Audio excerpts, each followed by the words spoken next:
Well, class 3 students, back with science. I will start with the respiratory system.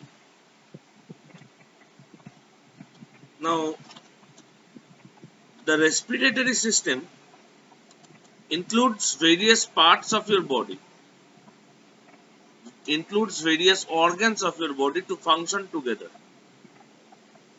ये जो respiratory system है ना, ये respiratory system तुम्हारा body का बहुत सारे organs को एक साथ use करता है, तभी तुम respire कर सकते हो. Let's read it out. Take a deep breath and feel the air enter your chest and expand. Whenever you take a deep breath, as I have taken, you will notice that your breast expands, chest expands. Isn't it so? Okay. When you breathe in, air enters your body through your nose. This is the main point of the entrance of the air. You breathe in through your nose. Then it goes down through the windpipe. वो नीचे चले जाते हैं, शरीर के अंदर वो हवा चले जाते हैं विंड पाइप से, और विंड पाइप से वो हवा जागते हैं कहाँ? लंग्स में. लंग का दो पार्ट्स है, right part and left part. You have seen in the picture on the next page, there is a picture of lungs. First you see the nose, from where the air enters, हवा प्रवेश किया, उसके बाद wind pipe से अंदर गया, फिर trachea के हेल्प से वो चला गया लंग्स के अंदर. और वो लंग्स के अंदर जाके क्या किया वो तो किताब में लिखा नहीं है. I will share you some animated videos on respiratory system, circulatory system and other systems. लेकिन मैं बोलता हूं कि लंग्स के अंदर छोटा छोटा एयर सैक्स है, उसको एल्वियोलाई कहते हैं. क्या कहते हैं? एल्वियोलाई. वो एल्वियोलाई से क्या होता है? वो एल्वियोलाई में क्या होता है जब एयर एंटर कर जाता है? वो एल्वियोलाई का वॉल्स में ब्लड वेसल्स है, वहीं वो हवा के अंदर ऑक्सीजन जो है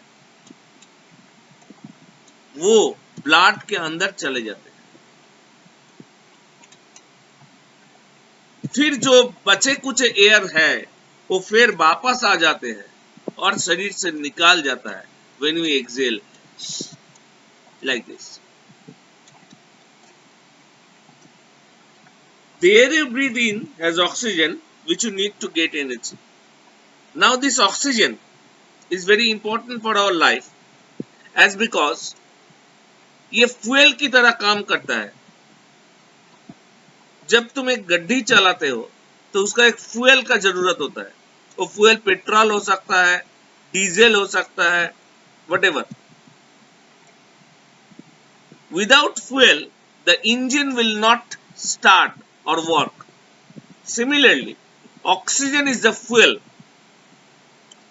which helps in the combustion and ultimately production of energy.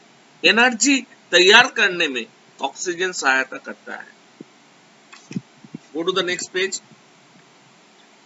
From food, the oxygen is absorbed. From food. To get energy from food. The oxygen is absorbed from the air in the lungs, as I have told. The absorbed oxygen is taken to all parts of the body by the blood. Blood से वो oxygen शरीर के हर parts में पहुंच जाता है.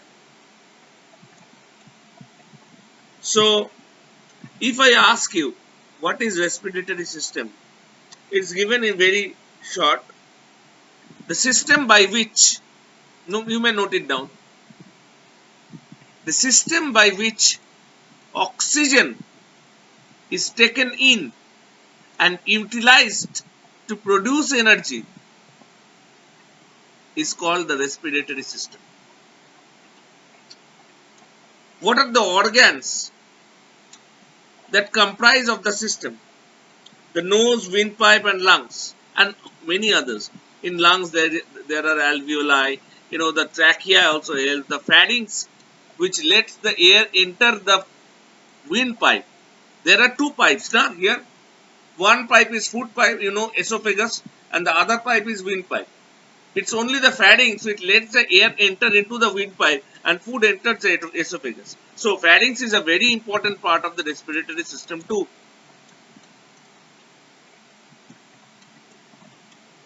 मैं तुम लोगों से बहुत अच्छा एक एनिमेशन शेयर करूंगा जो रेस्पिरेटरी सिस्टम को डिटेल्स में बताते हैं. किताब में जो है वो तो तुम जानते ही हो, लेकिन किताब से बाहर भी जाना है. अगर तुम किताब से बाहर नहीं गया तो तुम बहुत पीछे चले जाओगे. That is why I used to share animated videos of descriptive versions of the systems. Next comes the circulatory system. What is the meaning of circulation? Circulation का मतलब क्या होता है? एक पॉइंट से स्टार्ट हुआ एक गड्डी, घूम के फिर से एक पॉइंट, वही पॉइंट में आ पहुंचा. जैसे कि तुम स्कूल आते हो, तुम्हारे घर से स्टार्ट करते हो, स्कूल आते हो, पढ़ाई करते हो, फिर लौट के तुम्हारा घर चले जाते हो. ये जो सिस्टम है इसको सर्कुलेशन कहते हैं. एक ही पॉइंट से स्टार्ट होता है और एक ही पॉइंट में एंड होता है.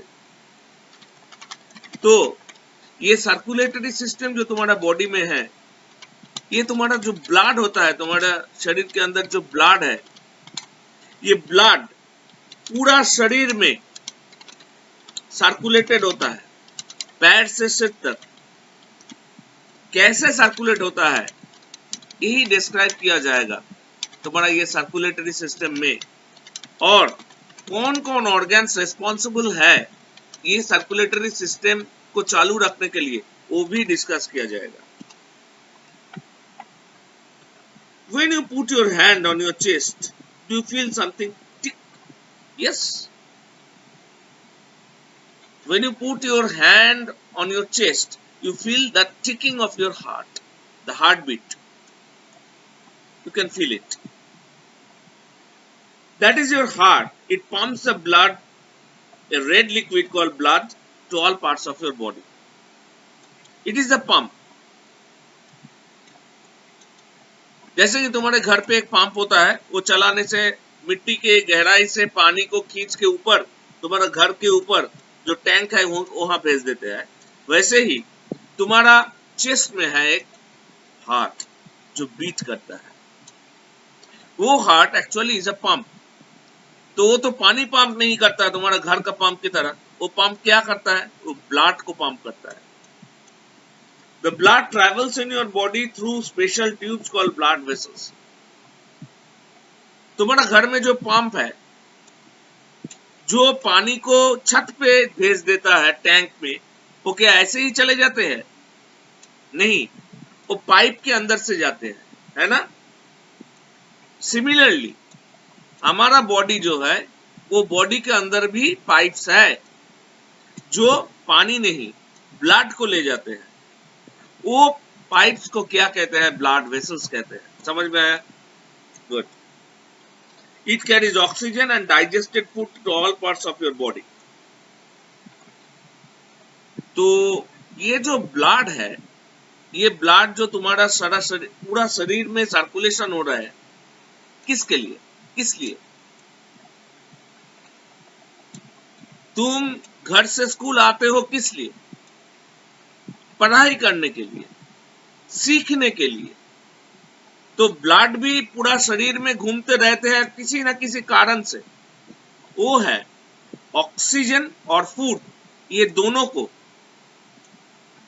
ऑक्सीजन और फूड, ये दोनों को शरीर की हर पार्ट्स में भेजने के लिए ब्लड इज एक्चुअली अ बस or a car which transports food and oxygen to all parts of your body. Got it? Fine. उसके साथ साथ कुछ ब्लड ऐसे भी होता है हमारा शरीर में जो प्योर फूड और प्योर ऑक्सीजन कैरी नहीं करता है. This is the bad blood which contains the waste materials. जो हमारा शरीर में जरूरत नहीं है वो चीजों को भी कैरी करता है और हमारा एंड ऑर्गन में भेज देता है बाहर भेजने के लिए. सो सर्कुलेटरी सिस्टम में कौन कौन सा बॉडी पार्ट्स इन्वॉल्व है? हार्ट इन्वॉल्व है, ब्लड इन्वॉल्व है, ब्लड वेसल्स इन्वॉल्व है, ये सब इन्वॉल्व है सर्कुलेटरी सिस्टम.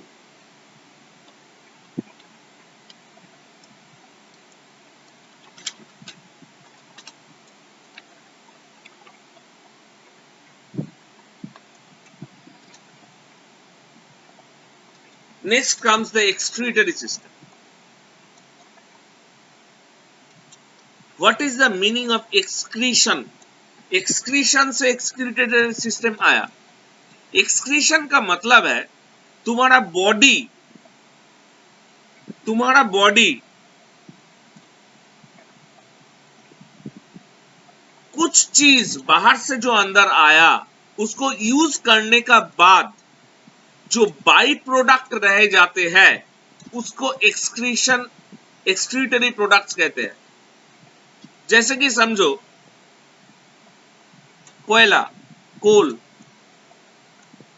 अभी भी गांव में किसी किसी घर में कोल से पकाया जाता है खाना. When you light up the coal, it produces energy or the fire. और कुछ देर बाद वो कोल जो काला होता है वो चेंज होता है, उसका चेंज हो जाता है जब पूरा सा कंप्लीट हो गया फायरिंग. फायर कंप्लीट हो जाने के बाद रह जाते हैं छाई. This is the excretion and the system by which the coal is converted to ashes is called the excretory system. Similarly, when we consume our food, after consumption of food it goes throughout the canal and everywhere through the esophagus, through stomach, juices come there to the small intestine, then large intestine, then anus. No, your feces or the stool is not the excretion. Excretion क्या है वो अभी जानो. What will happen if the garbage in your kitchen is not thrown out for several days? A very common example is given in your book. Excuse me. There is a dustbin in your kitchen. Go and see it. Your mother or anyone inside, anyone removes the waste every day. Otherwise, if it gets dumped one day, the second day, third day, bad smell will come out from it and you will not be able to enter the kitchen. Isn't it so? There are many things going on inside our body. बहुत सारे चीज चल रहा है हमारे शरीर के अंदर. All this produce waste. यहाँ से waste भी तैयार होता है. The waste has to be thrown out of the body, otherwise we will fall sick. ये जो waste है, ये अगर हमारा शरीर से बाहर नहीं गया तो हम बीमार पड़ जाएंगे. You have two bean-shaped organs called kidneys that help to keep your blood clean.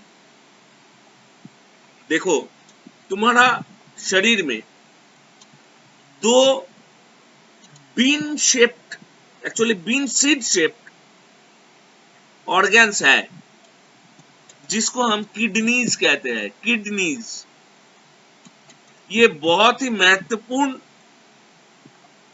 Very important organ है हमारा बॉडी का. अगर किडनी खराब हो जाए तो इंसान मर जाएगा. तो किडनी का काम क्या है? किडनी का काम है शरीर से वेस्ट प्रोडक्ट को निकालना। अगर किडनीज खराब हो गए, किडनीज फंक्शन नहीं करे, तो शरीर का जो वेस्ट प्रोडक्ट्स है वो शरीर से बाहर नहीं जाएगा और शरीर में एक्यूमुलेट होते रहेगा, जमा होते रहेगा, जब तक हम बीमार ना हो जाए और अल्टीमेटली डेथ, मर जाए।